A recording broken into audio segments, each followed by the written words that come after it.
Bonjour à tous et merci d'être aussi nombreux pour ce petit événement qui témoigne, je crois, fortement de ce que vous êtes en train de construire dans le département et la dynamique, l'énergie que vous y mettez. Il y a des élections partout en France, sauf à Paris et à Lyon. Pour des raisons historiques, à Paris, la ville fait département, bref. Donc moi, je me suis mis au service de nos candidats partout. Et quand Philippe m'a dit « Viens dit, viens dit », j'ai dit « chouette ». Tout de suite. J'ai dit tout de suite oui parce que Philippe est un ami. J'ai dit tout de suite oui parce que je sais qu'on est toujours très bien accueillis. J'ai dit tout de suite oui parce que vous êtes un des départements qui peut bouger. J'ai dit tout de suite oui parce que je savais que je retrouverais des amis, Claude, Hervé, que j'en découvrirais aussi. Monsieur le maire. Très sympa. Et je vais vous faire une confidence. Les départements à l'UMP, ils sont classés en 4 catégories. Bah oui, vous savez, il y a toujours des directions, des notes, des machins. Alors il y a la catégorie 1, c'est ceux qui sont déjà à droite. Bon, normalement, ceux-là, ça va. Et il y a la catégorie 4, là, faut pas y être, c'est ceux où c'est vraiment, arithmétiquement, c'est dur. Il y a la catégorie 2, c'est ceux qui doivent basculer. Mais c'est sûr, c'est fait. Il y a la catégorie 3, c'est ceux qui doivent aussi, mais c'est là qu'on verra la victoire. C'est là que... C'est chez vous. C'est vous dire à quel point ce que vous allez faire, ce que vous êtes en train de faire compte pour vous, mais compte bien au-delà de vous. À quel point ce sera regardé le 22 au soir, le 29 au soir. Moi, le 22 au soir, à 20h, je serai sur le plateau de France 2. Mettez-moi le département en bleu, quoi. Hein, pas tomber, hein. Vous savez, pour le commentaire, faut le faire. Le plateau, moi, j'ai jamais refusé d'aller au combat. Mais enfin, il y a des combats quand même qui sont plus faciles que d'autres. Alors, quand le département en bleu, il a pas dit, ouais, j'y étais samedi dernier. Ouais. On va le faire. C'est mieux. Les socialistes, ils ont désespéré la France. Ils ont désespéré les Français.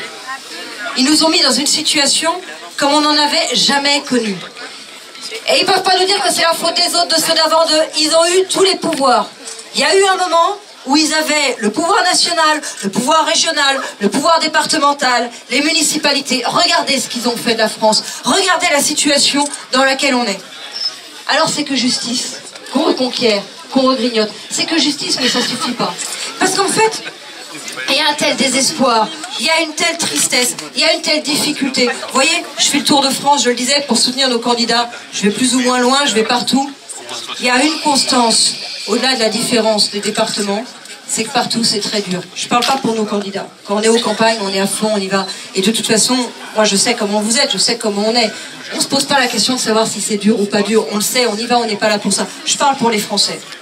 Partout c'est dur, en ce moment. Il y a la crise. Il y a le chômage. Il y a ceux qui sont au chômage.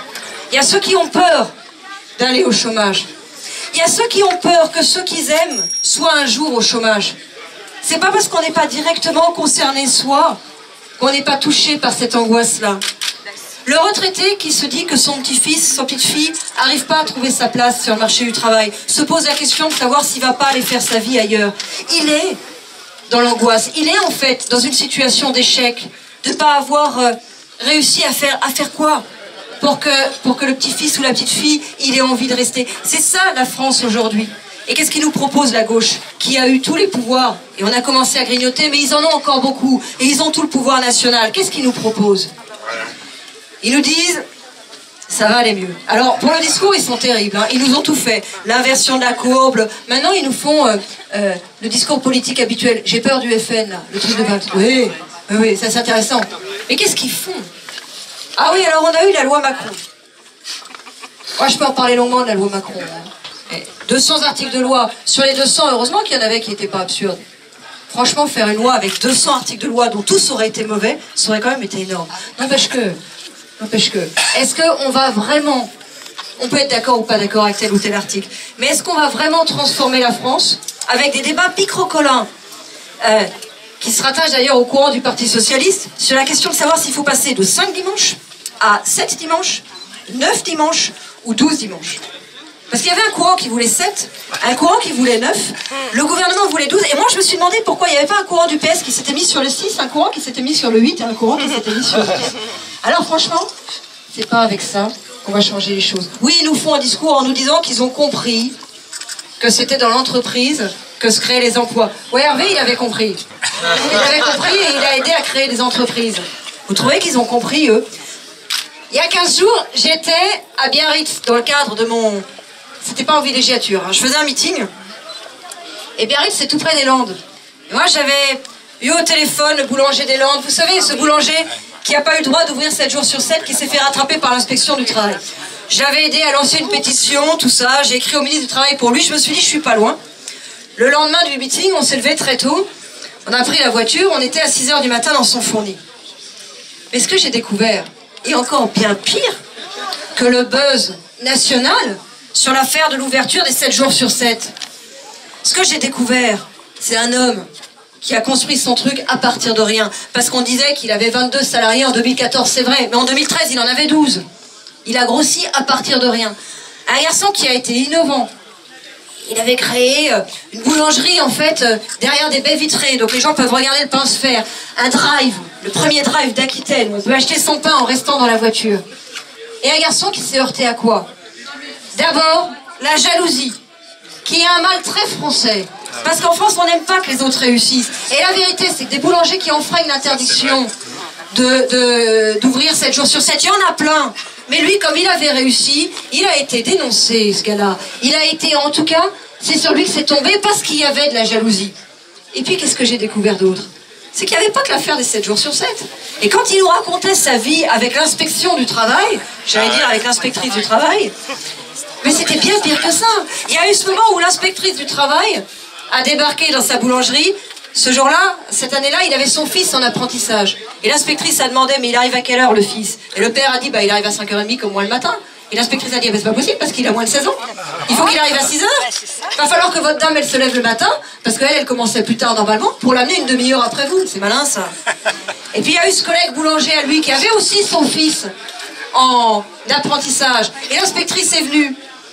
Et la dame a dit, alors là, l'apprenti, le monsieur bêtement a dit, ah, c'est mon fils. Et la dame a dit, c'est normal qu'ils disent que c'est son fils, c'est son fils. Et la dame a dit, avec un air coincé, ça commençait bien. Il nous racontait ça. Non, non, non, le statut de patron prime sur le statut de parent. Déjà, quand vous entendez ça, vous comprenez qu'il va y avoir un problème. Et puis après, elle lui a demandé, mais il mange comment, votre fils? Et elle a dit, il prend un casse-croûte. En fait, sa mère fait un casse-croûte pour moi et pour lui, et on prend le casse-croûte sur le travail. Et elle a dit, ah oui, mais dans les fiches de paye, vous n'avez pas compté l'avantage en nature. Redressement URSSAF. Alors oui, le gouvernement, ils peuvent nous faire la danse du ventre au niveau national en nous expliquant qu'ils ont tout compris. Et qu'ils ont compris que c'était dans l'entreprise que se créaient les emplois, mais ils n'en font pas la démonstration tous les jours. Et face à ça, face à cette situation, il y a quand même une grande déprime qui traverse la France. Et en fonction des tempéraments, chacun réagit avec le sien. Il y a de la colère, il y a de l'indifférence, il y a du repli sur soi, il y a un peu tout.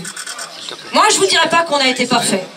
D'abord, s'ils nous ont sortis, c'est qu'on n'avait pas été parfait, parce que quand il vous arrive quelque chose comme ça, c'est forcément que vous avez eu des torts. Je vous dis pas qu'on a été parfait. Mais il y a 2 défauts, je suis sûre qu'on les a pas, et qu'on les aura jamais, parce que c'est pas notre genre. On n'est pas cynique, et on n'est pas résigné.